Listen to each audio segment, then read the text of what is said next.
folks trickling in as we move through. I'm Dr. Crystalyn Shefflin. I'm the Assistant Dean of the College of Liberal Arts. I'm also a professor of history, and I'm also a member of a Gold Star Widow Vietnam family. Thank you for being here for this special night at the University of Southern Indiana. Today's speaker is someone whose story captures, in many moments, the meaning of courage, but also the meaning of what happens after the fact. That true service is never confined to one single moment. Donald Everett Ballard did not set out to become a hero. Like many young Americans of his generation, he's looking for opportunity, hoping to build a future, support his family, perhaps pursue an education. The path led him to the United States Navy, where he trained as a hospital corpsman, one of those entrusted not to take life, but to save it. In 1968, during the violence of the Tet Offensive in Vietnam, that responsibility was put to the ultimate test. While serving alongside the Marines under heavy fire, Ballard did what corpsmen are trained to do. He ran toward the wounded. And then in a moment that defies easy explanation, he did something more. Faced with an incoming grenade, he made a split-second decision, placed his own body between that explosion and the men he was trying to save. Now, I just had dinner with Don Ballard, and I heard that there's a little bit more to that story, and you'll learn more about that story in the presentation tonight as well. But for that action, he would later receive the Medal of Honor from President Richard Nixon. And yet, in researching about this event, I found that when he was asked about that day, you wouldn't hear the language of heroism. You hear something much simpler, something that challenges how we think about bravery, because he has said time and time again, I just did my job. That humility is not an afterthought. It is the key to understanding a life of service. Because the story we hear today is not only about one moment on a battlefield in Vietnam, it is about a lifetime of service in the National Guard, in public safety, in supporting veterans and their families, and in continuing to show up for others long after the uniform came off. So as we listen, I encourage you to consider not just what happened on that day in 1968, but what it means to live a life shaped by duty, responsibility, patriotism, and care for others, even in the face of fear and difficult times. Please join me in welcoming Medal of Honor recipient, Hospital Corpsman, 2nd Class, Donald Everett Ballard.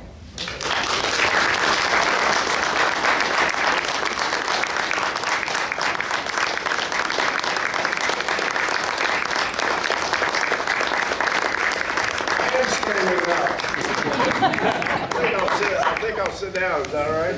Yeah. We've got the old folks home here. Yes. Is my mic on? Yep. Can you hear me in the back? Too bad. I've been here all week, and I've enjoyed your town. I've enjoyed the patriotism. I've enjoyed the kids, the high school kids, the elementary. I enjoy the patriotism. Seems like I'm echoing. Can you turn the volume down a little bit? That's a lot better. I do not suffer from post-traumatic stress disorder. That's quite the label they've given us because we're screwed up. It's diagnosed and it's subject to treatment. I suffer from post-traumatic stress humor, PTSH.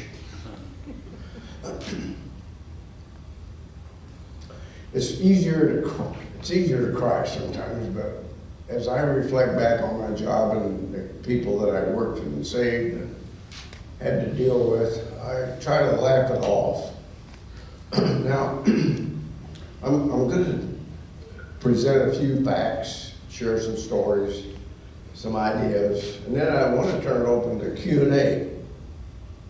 And for the Marines, that means question and answers. Is there any other Marines in there? I brought one with me. Any other Marines? Oh, okay, if I tell any jokes, I'll tell them slow and twice. There's no greater love than the Marines and their corpsmen, as that is pronounced.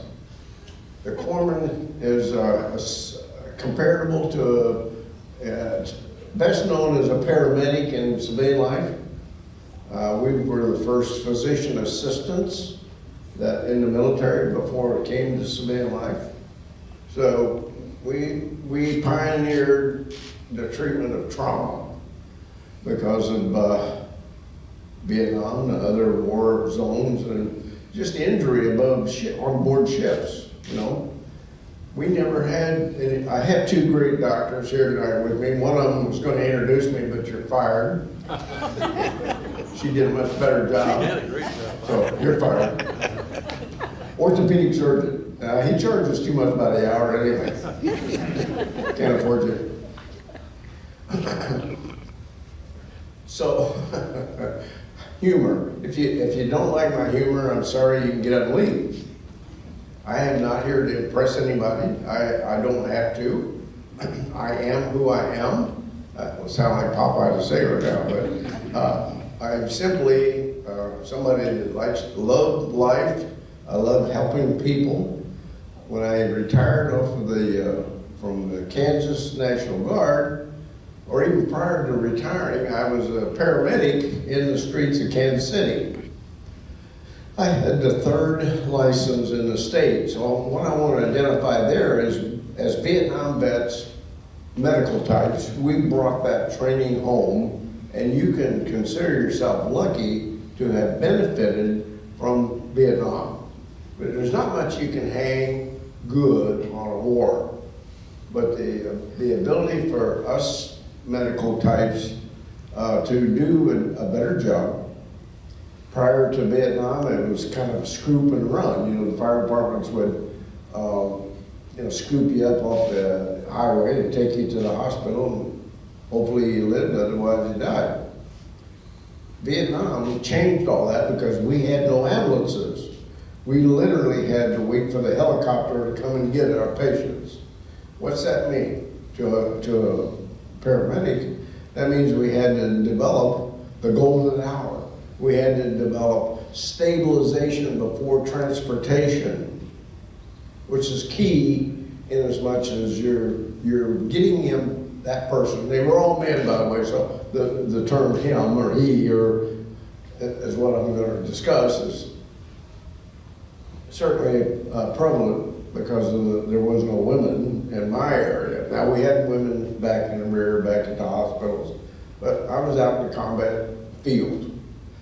So our whole existence was survival.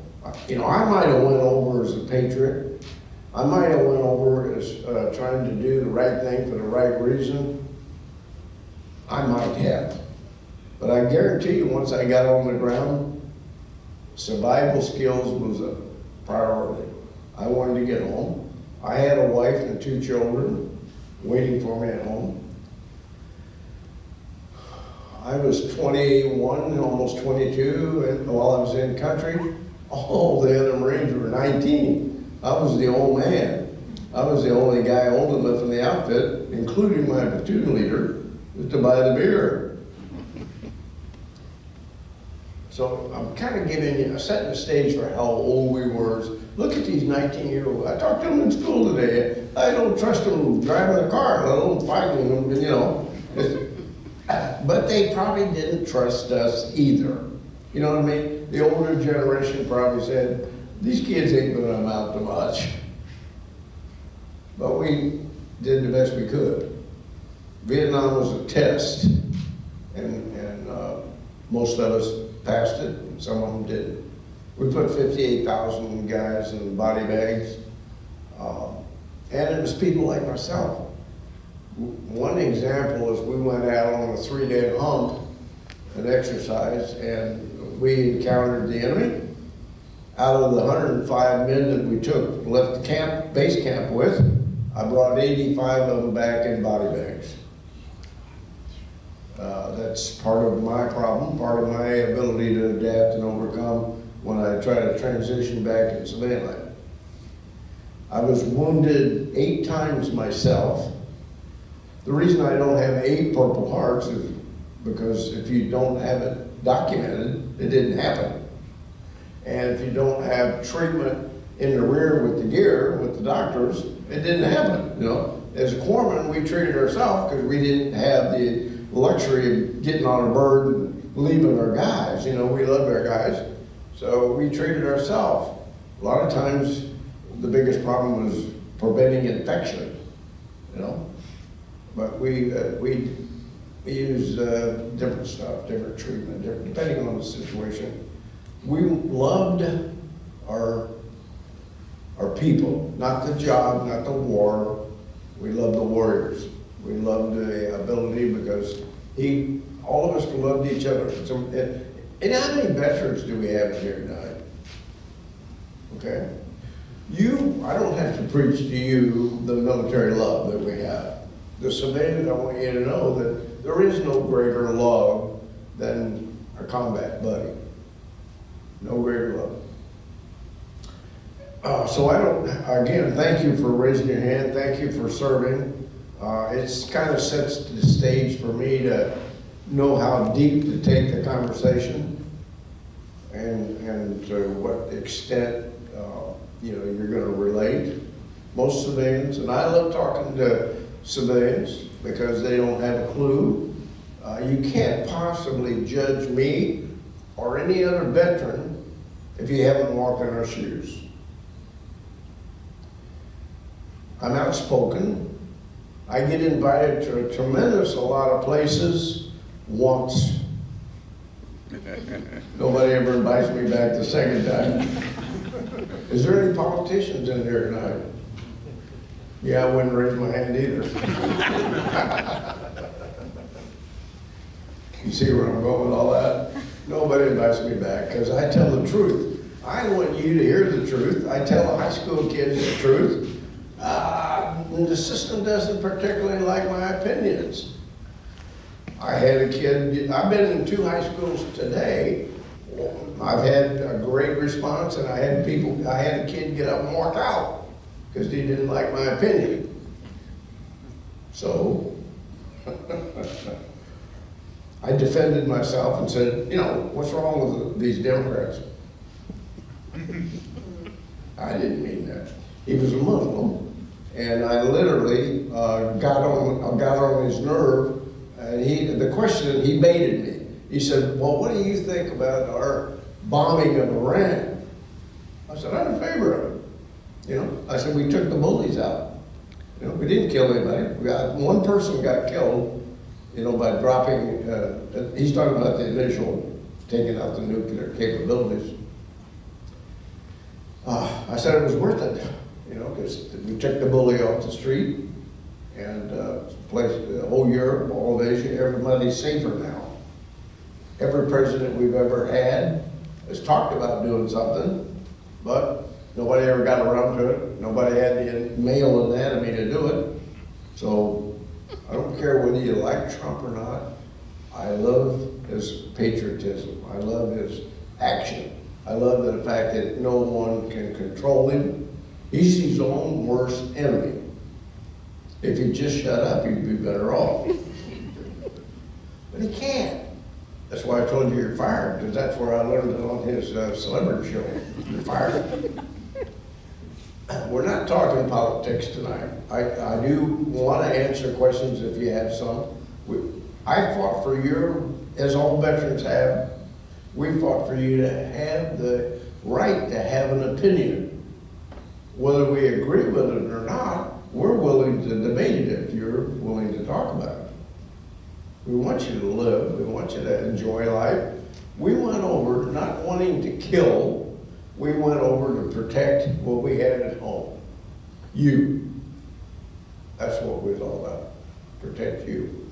Protect your way of life. Protect your family. But let's face it, do we want to have a war in their country, tearing up their real estate, tearing up their buildings, killing their innocent people? Or do you want it to come here in Indiana, Because it would, They want to kill us.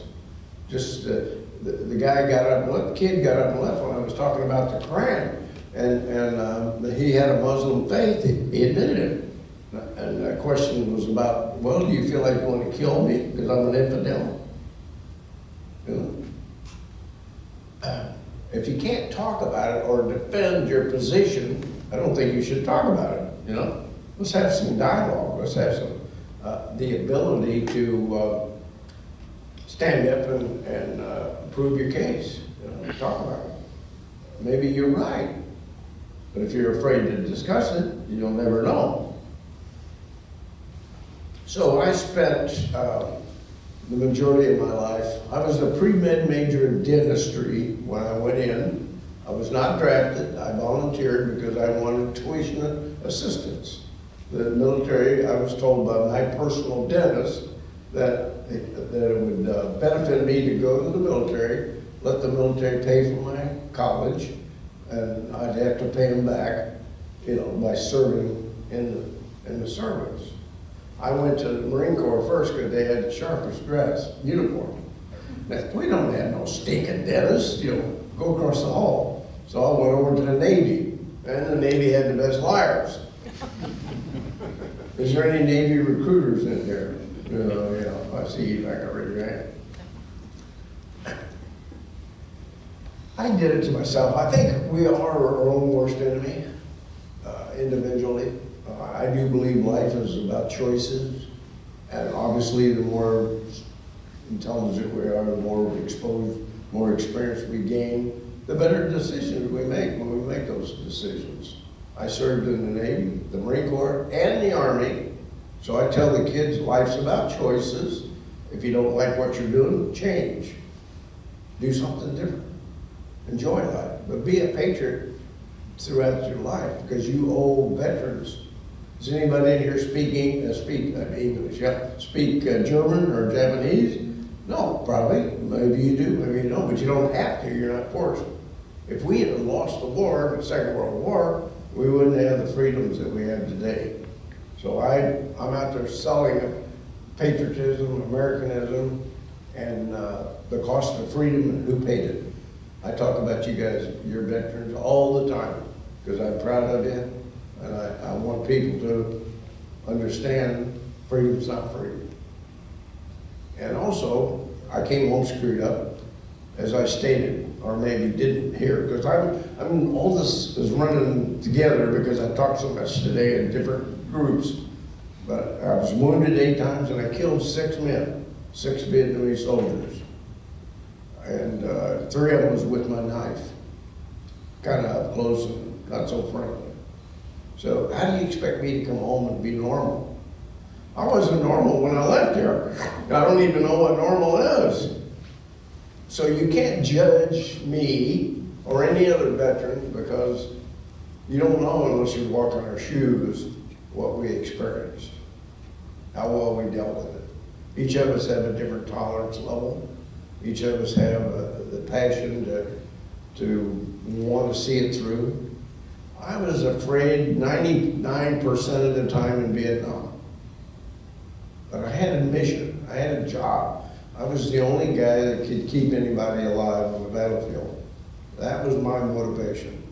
I treated people when I was wounded myself. I'd control the hemorrhage and still be there for the other guy. That's what motivated me to keep going. Likewise, I'm just a typical guy talking about myself. Other veterans have similar stories, and they don't like talking about it. I don't either. But this medal has caused me to be different. You know, why am I up here? You're not. You know. Okay, I'm a war hero. I'm something special. No, I'm not. You know, I just did my job the way I thought I had to do it to complete it to the best of my ability. And I think some other facts that I'd like to share with you is about how many of you have met a living Medal of Honor recipient? Outstanding, outstanding. The chances are, what did you say? I looked this up today. Medal of Honor recipients are rare. Stats show that the odds of being struck by lightning during any one year is 1 in 700,000. The odds of meeting a Medal of Honor recipient is 1 in 5,600,000. That was determined in January 25 when there were 61 live Medal of Honor recipients and a population in the United States of 341,000. That indicates that one is 49 times more likely to be struck by lightning in any given year than meeting a Medal of Honor recipient. That's the reason why we're pretty fortunate to meet this guy. Thank you, Doctor. What's that gonna cost me? We've become friends, but my humor doesn't allow me to be normal. As I already pointed out, I'm not normal. I enjoy life. I love all of you. I love everybody that allows me to love them. Don't tell my wife, but I try to do the best I can and fit in where I'm invited. I'm not anything special. I went from, civilian-wise, I can tell you that I was a Mustanger. I went from E1 to 06. That's why they call me Colonel. And the funniest part of that journey was I was awarded the medal. They drug me around like a dog and pony show, because that's what the military does. I said, I don't like this, get me the hell out of the military. I don't want to be the puppet. So Westmoreland, and at the day that he gave me, it was there when Nixon gave me the medal, he offered me a job right there in his office in the Pentagon. I turned it down, and that kind of hurt my career, I suppose, but it is what it is. I'm not anybody's puppet. So, where was I going with that comment? I lost track, sorry. Well, there's one thing, everybody's sitting here wondering, if you fell on a hand grenade, how could you be sitting in that chair? You ought to be in a bag. I wasn't a Marine, so I didn't stick that grenade in my pocket as a souvenir. We pick on Marines, because I can. Thanks, Doc, for being my fall guy. I actually, let me tell you a little story about it. I had, my job was to, as a corpsman, was to go out and treat the guys where they were shot. No one that the enemy knew where the first patient was. I'm just a secondary duck coming up there, new target, So I was aware of that. So I always was cautious about approaching a wounded Marine. Hopefully I could get to him, drag him away out of sight, and then treat him. I'd put him on my shoulder and I'd take him to the collection point and finish treating him or prepare him for evacuation with a helicopter. That particular day, I got the Marine. He had a bullet hole and he got shot in patella on his left kneecap and couldn't walk.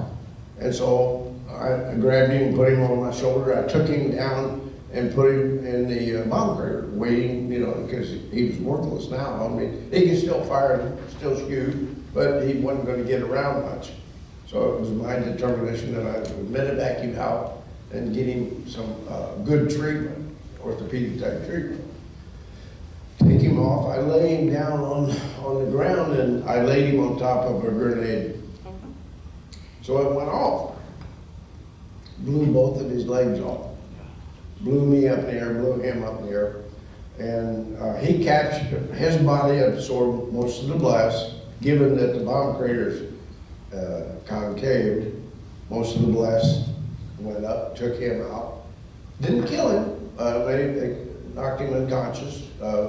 And then, now I have a new patient because he fell back down on me and I got him off of me and I was treating him now because he had 2 amputations above the knee. So nothing to do there except tourniquet. So I put tourniquets on him. And then I was doing what's normally called, it's an IV for blood volume expanders. I was replacing his lost blood. And doing that, another grenade came in and hit me in the helmet. And I'm standing on my knees trying to get this IV in. I thought somebody kicked me. I thought, get the hell away from me. And I looked down on the ground, there's a grenade laying there. So false bravery. I picked up that grenade laying by my leg, and as I said, I didn't put it in my pocket like a Marine would.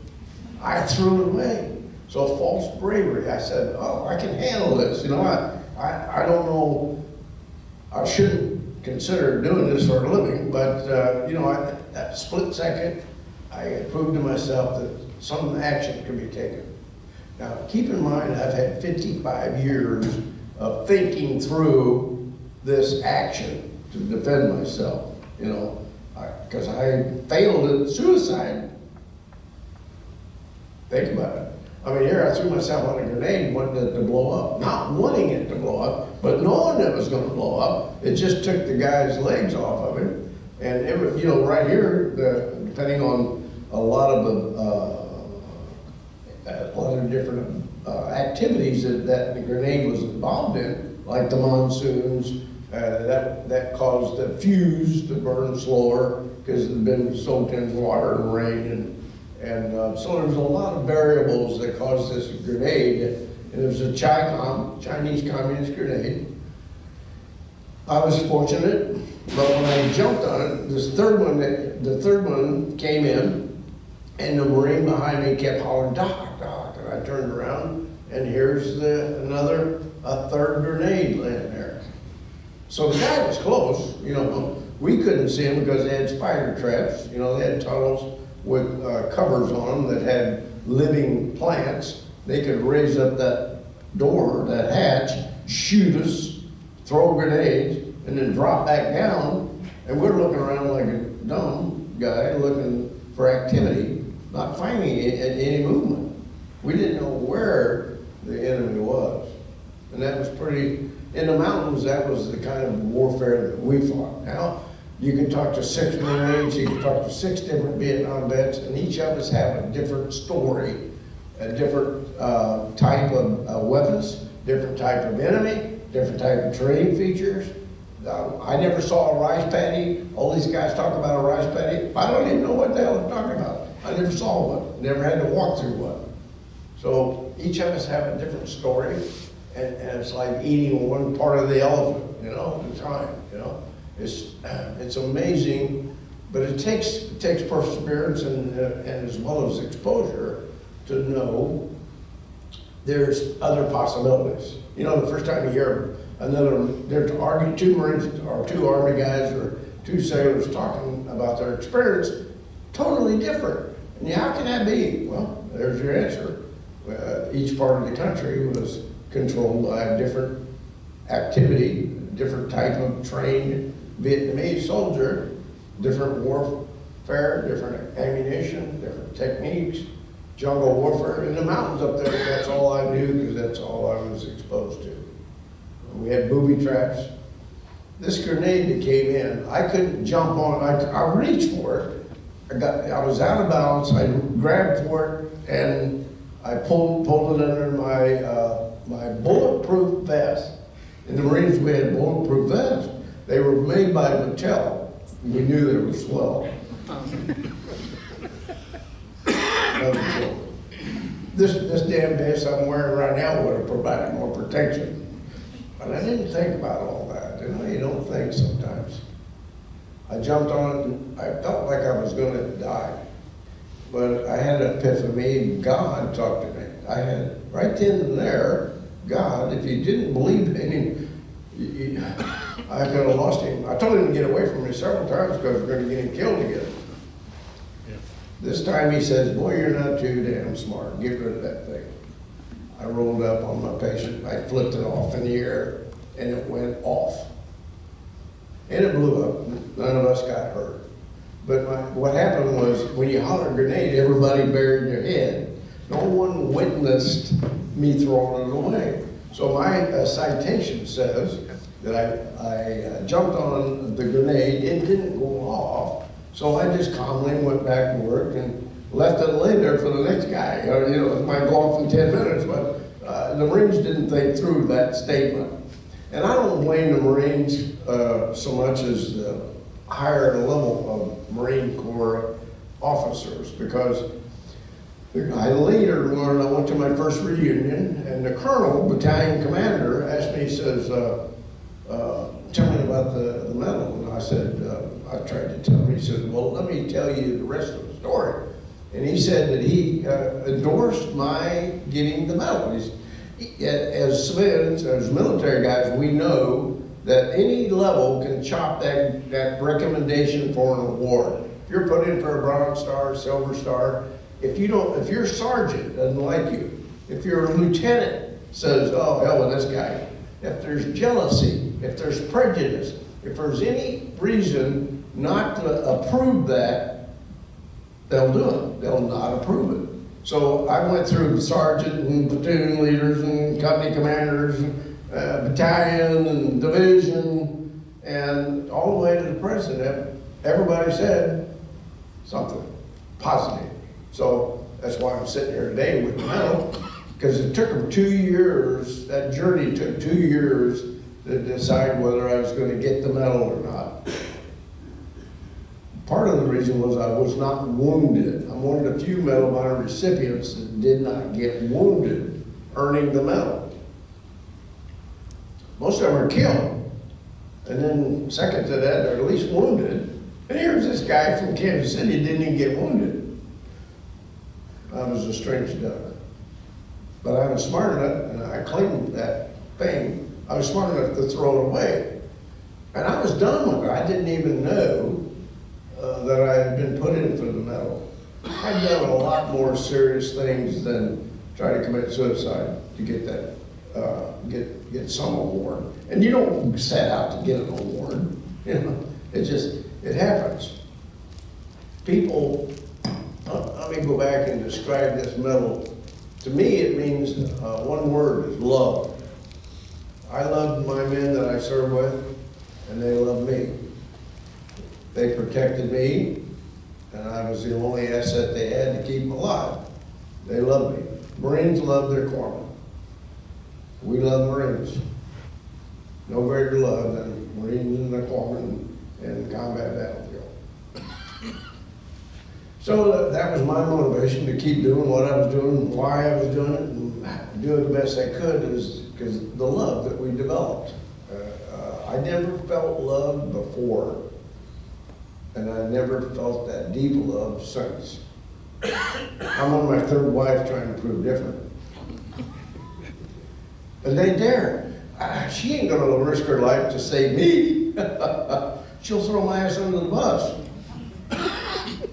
Now you say that, I don't know. You know, excuse my French, if you don't know anatomy, you wouldn't know what I was talking about. But all of us have tolerance levels and opinions and ability to deal with different things. So, you know, you can't pass judgment on how other people react or deal with their own situations. I am completely retired is a better word, but I call it retarded. Anybody comes up and says, well, that's a pretty award. What is it? Where'd you get it? I got it at Walmart. Simple answer. Kind of ends, it's a little Chinese lady caught me on board the Midway in California. Oh, that very pretty one. Where'd you get it? I said, Walmart. The rest of the ship was laughing their ass off. But the Chinese lady said, I'm gonna get me one. She's probably gonna take it home. Well, I don't know. My humor has kept me out of a lot of trouble. Sometimes it gets me in deeper. And then I have to really work on getting out of it, but that's what I'm doing. Is there somebody that's got a question that I can answer? And as the good doctor mentioned, you're not going to meet another one possibly. I'm fortunate, you're fortunate that you've met somebody. We have one living right here in your state, and that's probably who you met. We don't get out that much, but I would like to turn it over to question and answers unless I can think of something else to inform you. You know, 48 million people have served in uniform. 3,505 recipients that has worn this thing. There's 65 alive today. And, you know, the oldest one I met was 100 years old when I met him. He got his medal in the Boxer Rebellion, 1890 something, 99. So I never met one that I know of, but there were several during the Second World War. They got 2 Medal of Honors issued. During the Indian campaigns, they awarded 2 out to different people. That's part of the 3,500. So I'm a happy guy. I'm blessed, and I love life. I want this country to survive. I want it to flourish, and I want the kids to teach our new leaders of this great country what they're not hearing in school and in home and in church.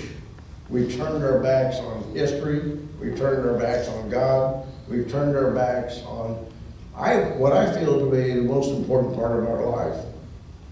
I'm here to try to correct. So I'm not, what do you say to other veterans? You already know what I feel, how I feel, what I could possibly say, and your family's here with you. You know. So I don't have to go into a dissertation about patriotism, Americanism. I feel comfortable enough to get right to the Q&A period, because that's what I'm here for. I'm here for you. I could have been back in the hotel room drinking my beer.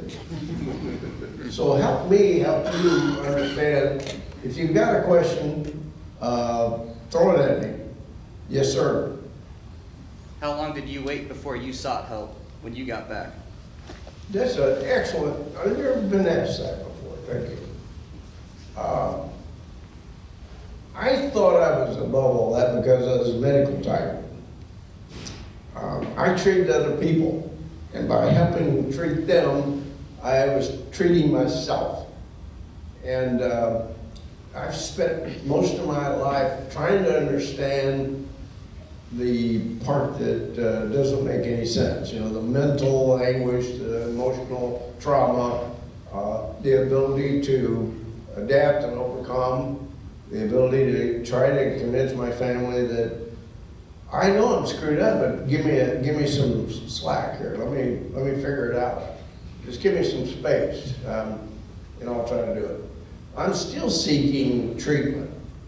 I know more than the doctors that are trying to treat me, because they never walked in my shoes.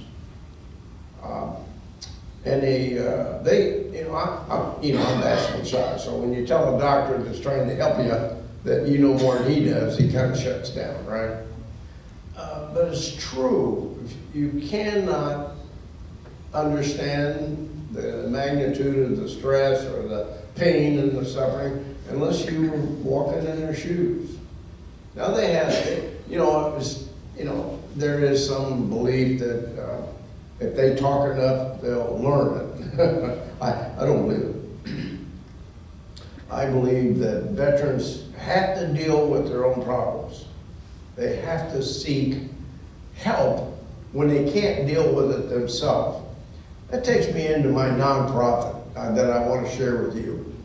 At the age of 80, I blessed myself with an amateur ham radio license. Does anybody have a ham license? I talked to a Marine earlier about all of us know how to key the mic and talk on the radio. So why? Why did I get off into that? I spent my entire last 55 years trying to help nonprofits, trying to take care of the veterans that either in the clinic or in the civilian life. I treated them. But then when they went home, they relapsed. They had somebody to confide in. They don't have any friends or relations, or they go back to the old poor me attitude. No sense of purpose.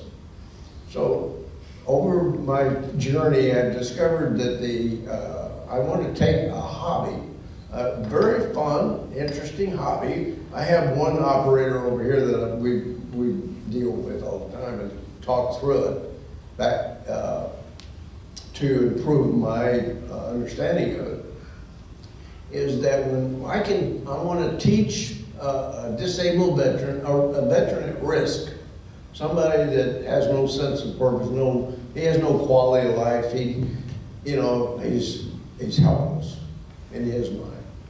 And I want him to pick up this hobby, get on a radio, talk to Germany, Japan, Italy, Kansas, wherever he wants to talk, and the other person on the other end of that radio does not know that he's disabled. This disabled guy that's wheelchair, bedridden, can't get out of the house, he can develop a new hobby that saves his life. So that's my purpose. And I travel the country selling merchandise, asking for donations to fund the equipment, the training, and helping this person, this veteran, develop a new sense of purpose, new life, that's what I'm all about today, is giving back. So, I've got merch here tonight. If somebody wants to donate to my nonprofit, it's available. I don't ask for it, I just make it available. And if you feel like you want to help me and help other veterans, in a hobby that saves lives, then I'll provide some merchandise for your donation. Good question though. I still seek treatment. And how do I get that? Through my family of veterans. If I'm helping another veteran, I'm identifying that I have a problem and that I'm treating it. This is not a one-guy deal. You cannot treat yourself. You have to identify your problem, but then you have to find the answers. And you're not going to develop that on your own. That's why the psychiatrist teaches you how, they train you to how to find the answers. They don't know the answers, but they give you a direction and a journey that you can find your own answers. And that's what I believe. Everybody ought to go to the VA. Everybody ought to talk to a shrink and see if he can't expose what he's been exposed to. And then maybe the light will come on for you to see a different perspective. Mine has always been, I'm there for other people, and I treat them while I'm treating myself. Or maybe it's better said, I actually treat myself when I'm being there for them.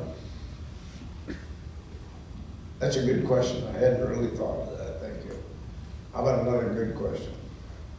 Okay, you in the red shirt there, doctor. There was a psychology professor here from University of Southern Indiana about 2015, and he talked to our museum, and pretty full house, but he had been in Iraq, and he talked about the experiences that you have when you go to war. And he says, you come home and you talk to your family and you tell them what you went over, and they listen to you for about an hour and maybe 2 hours, and then they don't listen anymore because they didn't walk in your shoes. They don't have that same experiences. So he said it's actually a lot of the VFWs, a lot of the American Legions, 48 clubs, are people, and if you look at the Civil War, they had the Grand Army of the Republic, but a lot of these people do what you said a minute ago, of they get some relief because they can talk to the guy in one of those groups, and they have walked the walk. Can you speak to that, of how you've experienced, you've been doing this so long, of how American Legions, VFWs, and 48 clubs maybe help some veterans? Yes, that's a great question as well, because I don't believe they're functioning properly. VFW, American Legions, are mostly smoke-filled bars, and I've taken veterans in, I've sent veterans in, and there's no greeting, there's no come on in, and there's no acceptance, there's no sponsor to take this guy and help him. If you want to go into an American Legion post and have a beer, that's about the extent that they're going to help you. I'm totally supportive of the idea, I just don't see the application of it. I've been in more posts, more AMVETs, BFWs, DAVs. Everybody wants this blue ribbon. They don't care about me personally. Oh, let's get the Medal of Honor guy. What am I doing here tonight? the whole issue is I'm a war hero. Not really. The whole point is, it's not as good as it can be. The mechanism is there, the training is not. The ability for you to go to an American Legion post and get treatment is bull. You're not gonna get it. I wish that's changing, and what I propose will.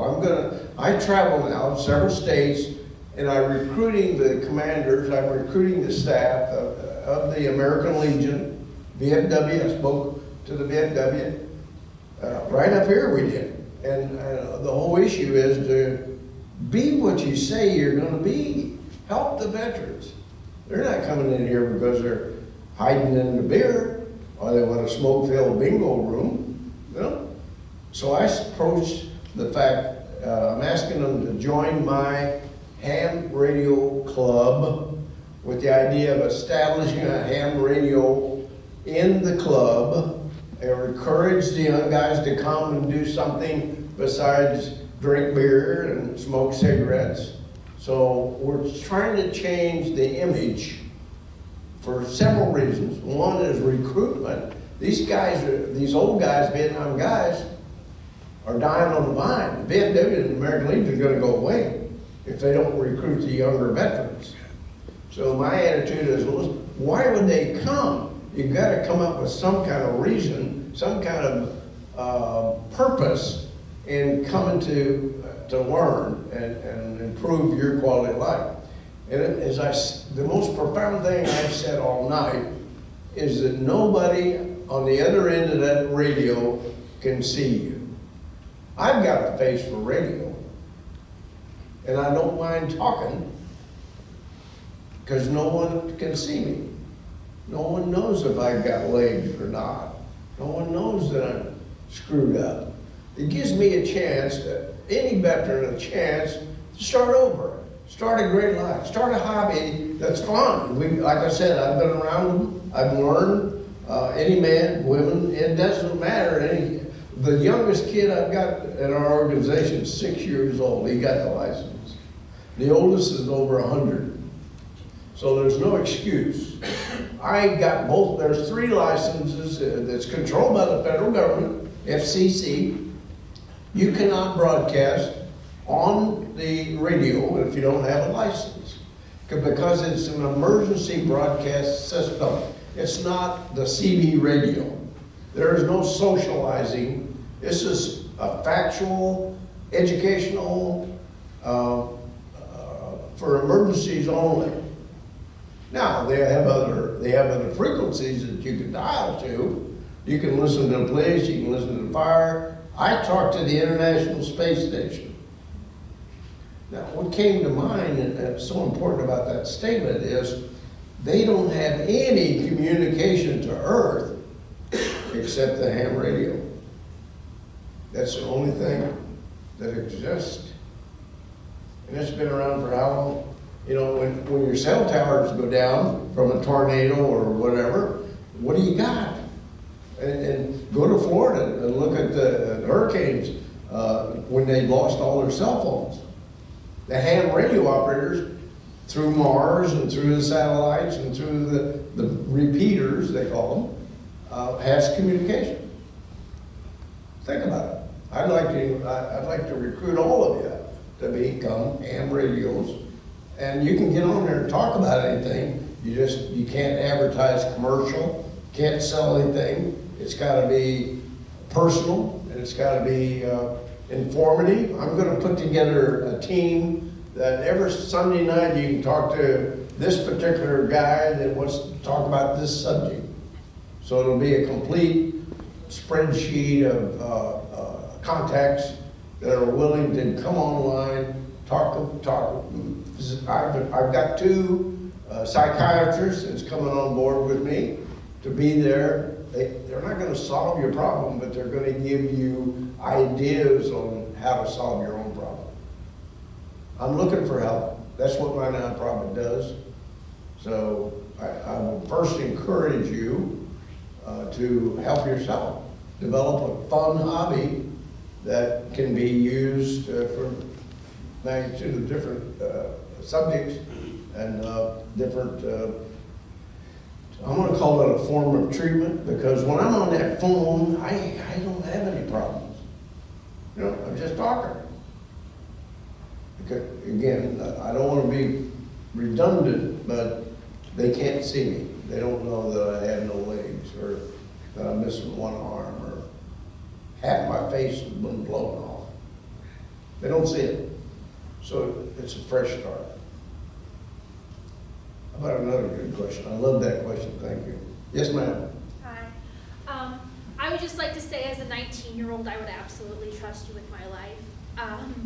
And That's your problem. And I want to thank everyone for their service, and sir, I especially want to thank you for your service and say welcome home to you. And I was wondering if you would give me the honor of shaking your hand and taking a picture with you. We'll wait until this whole thing's over. I want to take photographs with all of you. I want to prove I was here in my life. Especially pretty girls. I mean, I got to be careful there, but thanks for the compliment. All veterans, we don't expect, what's the good word? We don't want accolades. We don't need that pat on the back. We did what we did because we wanted to do it. Now, not so much earlier in life because we got used to have the draft. I'm damned impressed with the kids that we have serving today because no draft. You know, they don't have to go. There's no fear. But we get the best crop of kids today we've ever had because they're all volunteers. They want to be there. So we got, our veterans community has greatly improved in quality, and it's improving in quantity now. You know, then we got a different commander-in-chief. That's not a political statement. I'm just saying the attitudes in this country are more patriotic today than they were in years past. So thank you very much, and I definitely want to photograph and shake your hand. And you know, I want to be here for you. If you want more questions answered, you're keeping me Got from one my right over beer. here. Where? Okay, Marie. I just had a question. I'm not trying to speak for the veterans here, but, you know, my dad, he was in Iraq, Afghanistan, first, you know, Persian Gulf in the 90s. And I think it's kind of hard for, you know, veterans in my position where we were coming at the tail end of the GWAT, and, you know, I was fortunate to not have to go into combat. I was deployed in the Middle East, you know, but I wasn't anywhere front line or anything like that. I think it's kind of hard for veterans that fall in that unique sort of situation because we feel like we owe so much, you know, to our forefathers, but it's like, it's a lot of shame almost that we carry. So I guess what I'm trying to ask is how can we be there for the next generation of Marines, sailors, airmen, et cetera, that fall into that strange gray area? I make sure the Marines have a full box of Crayolas.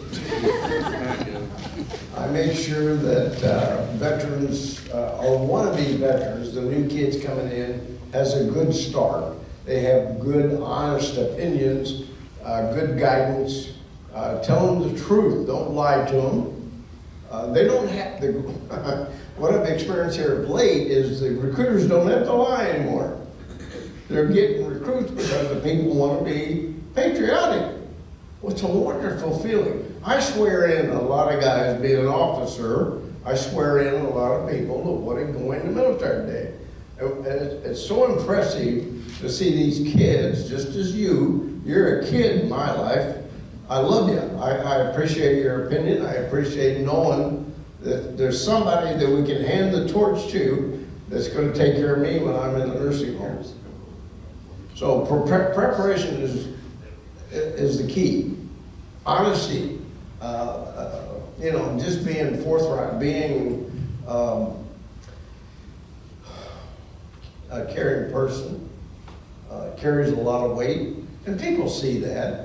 You know, people can read your intentions pretty quick, but you have to love people. We have to care about this country. We have to care about our next generation. Let's leave it in a better condition than we found it. Well, I appreciate how magnanimous you have been. I do have a question, and then we can open it up to pictures and opportunities. The Vietnam veteran generation was treated abysmally upon return. And what I fear for this country is that we are moving in a direction where the current generation of veterans are also being mistreated by civilians who do not understand a life of service. What kind of advice would you have for civilian members to understand the experience of service members and how to be better allies and better community members to those folks? Excellent. My initial answer is, you've heard my experience. Do you want to get shot 8 times? Do you want to stab and kill 6 people? Or do you want somebody else to do it for you? You better appreciate what you've got in this country. I don't see too many people trying to get out of America. And we'd open the doors and let you go. Hell, I'll fund the airplane for you. I'll buy you a ticket. That's right. It's a difficult question to know. And let me go back and restate. I've had 55 years of wearing this.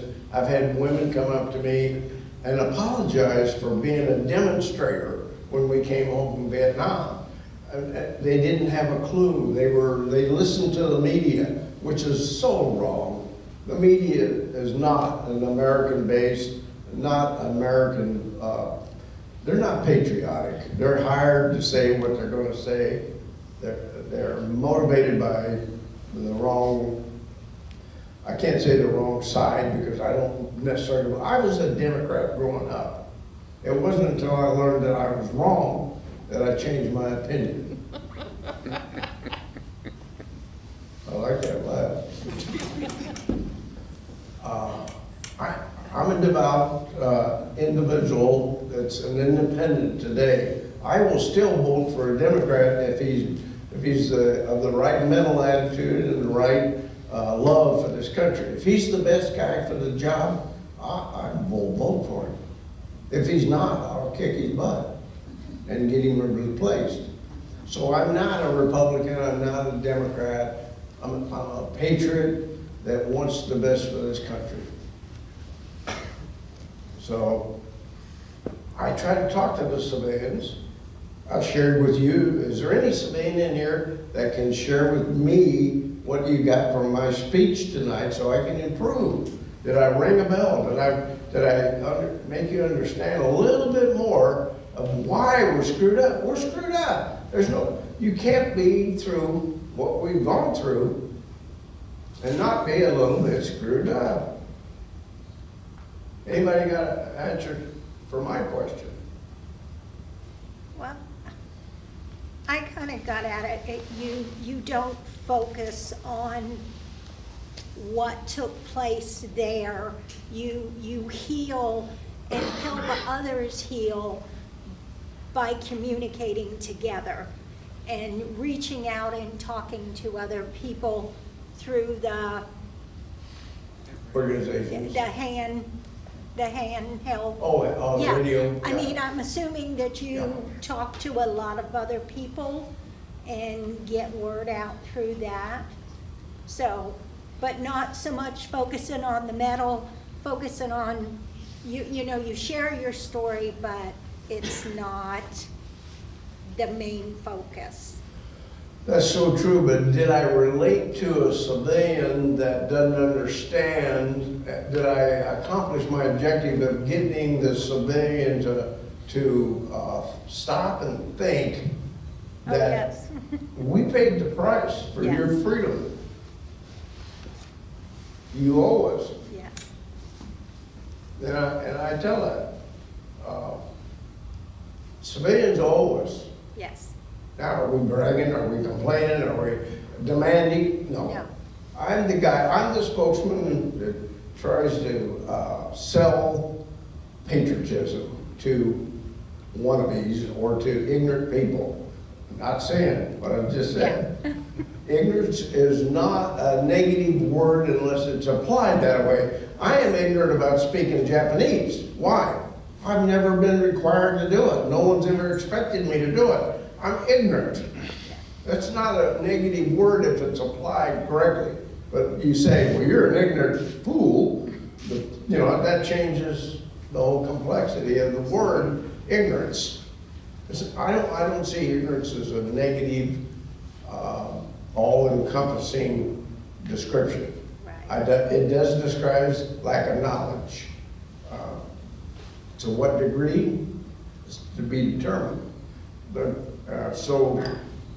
did she answer your question? I think my intent and my interpretation of your question and her answer is that it's an ongoing mission to educate the uninformed about what the price of freedom is and why we paid it and how you can help us and at least accept our problems.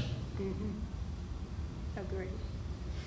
Thank you all for joining us this evening. I think we've got, you know, time and space for pictures and to listen to one another a little bit more. And I think that's, you know, part of the big takeaway is that we should be listening to hear rather than listening to respond, and to be open to things that we don't understand and being a better part of the community and being of support to one another. Thank you so much.